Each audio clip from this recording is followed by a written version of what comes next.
Assalamualaikum warahmatullahi wabarakatuh. Halo teman-teman semua, kembali lagi bersama saya Raffi di channel Razakar. Nah, teman-teman semua mungkin pernah mendengar istilah dari rakyat, oleh rakyat, dan untuk rakyat. Ya, istilah ini adalah definisi demokrasi menurut Abraham Lincoln, salah satu presiden Amerika. Nah, memang ini adalah sebuah kata-kata yang bisa dibilang merepresentasikan keinginan rakyat suatu negara. Tapi pada kenyataannya, prakteknya pasti ada yang namanya oligarki atau kekuasaan dipegang oleh segelintir orang-orang yang punya pengaruh, mempunyai harta kekuasaan ataupun jabatan gitu. Nah, tapi kenapa sih memang sistemnya seperti itu? Apakah kalau semuanya diserahkan kepada rakyat tanpa adanya oligarki ini lebih baik? Ini jawabannya, teman-teman.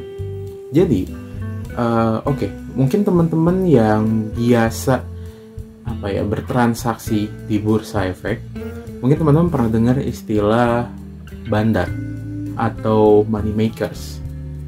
Bandar atau money makers ini adalah orang-orang yang punya modal cukup atau punya kemampuan cukup untuk membeli atau menjual efek dalam jumlah yang cukup besar sehingga efek tersebut dapat bergerak. Sebagai contoh, misalnya katakanlah saham Indofood, lalu ada si bandar ini atau market makers ini dia beli tiba-tiba banyak, misalnya katakanlah 1 miliar gitu kepemilikan si Indofood. Nah, maka pasar itu akan bergerak naik. Jika nanti dia ngejual 1 miliar tersebut, pasar akan bergerak turun. Jadi intinya, insentif pasarnya itu terjadi karena ada orang yang menggerakkan ini, atau money makers atau market makers, terserah, ada beberapa istilahnya. Tapi kalau istilah yang biasa kita gunakan itu bandar ya. Nah, ini kan berarti di pasar modal itu ada beberapa pengaruh besar ini. Ini juga berpengaruh, teman-teman, ke kita nggak usah bahas negara yang besarnya. Contoh, ada satu perusahaan, dan ini menjadi satu-satunya contoh perusahaan yang bisa dijadikan analogi dari sebenarnya nggak selamanya konsep dari rakyat, oleh rakyat, untuk rakyat itu baik. Contohnya adalah ada perusahaan namanya HK Metals Utama.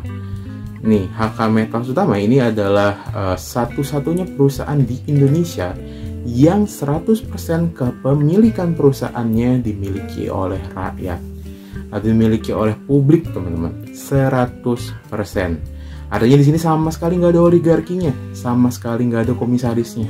Semuanya milik rakyat. Lalu apa yang terjadi kepada PT tersebut? Ini mungkin kita bahas dulu nih. PT ini kok bisa sih kayak gitu? Jadi HK Metals Utama itu adalah sebuah perusahaan holding yang bergerak dalam bisnis manufaktur perdagangan material bangunan dan rumah yang berbahan dasar aluminium. Perusahaan didirikan pada tahun 2010 dan memiliki 4 anak perusahaan.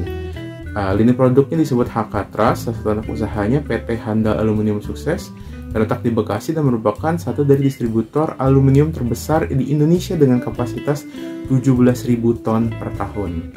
Anak usaha lainnya PT Karya Bumi Mas Persada memproduksi peralatan sanitasi seperti toilet dan wastafel. PT Rasa Langgang Wira ada berbagian perusahaan yang memproduksi PVC dan pipa konduit. Terakhir, PT Metal Utama Perkasa Jaya, produsen stainless steel, dan kantor utama perseroan beralamat di Jalan Raya Narogong, kilometer 12, Bekasi, Jawa Barat. Nah, ini adalah perusahaan yang cukup besar, teman-teman.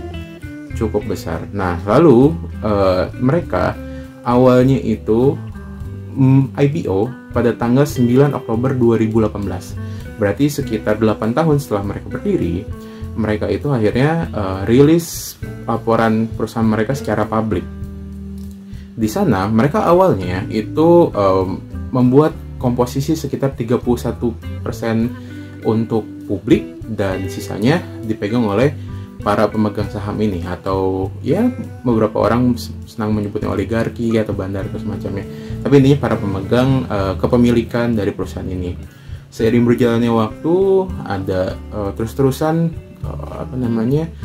aksi korporasi, sehingga lama-kelamaan terdilusi kepemilikannya sampai 100% kepemilikannya sekarang milik publik.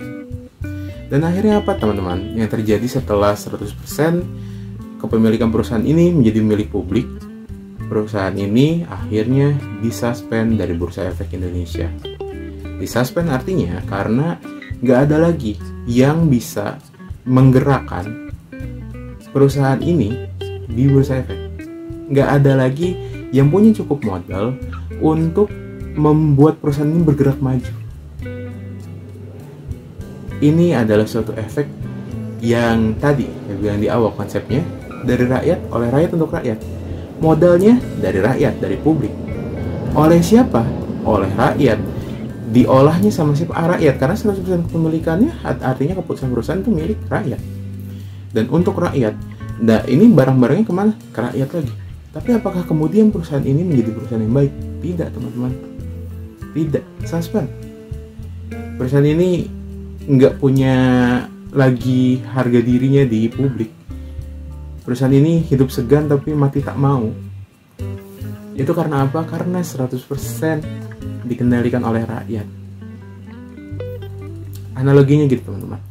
Jadi kalau kita bilang kita nggak butuh nih sama sekali bandar kalau di Bursa Efek, atau kita nggak butuh ada oligarki atau orang-orang yang memiliki kekuasaan atau harta untuk mengendalikan. Nggak mungkin, teman-teman. Justru kalau nggak ada mereka, nggak bisa bergerak roda perekonomian, roda perindustrian, roda bisnis. Nggak perlu kita berbicara makro ya, secara negara. Berbicara ini aja, satu sampel perusahaan HK Metals Utama ini. Dari sini kita bisa belajar, teman-teman, bahwa nggak selamanya major votes atau suara dari rakyat itu menjadi representasi yang lebih baik daripada suara para oligarki atau yang memiliki kendali atas kekuasaan. Nggak selamanya seperti itu, teman-teman. Bukti nyata perusahaan ini, HK Metals Utama.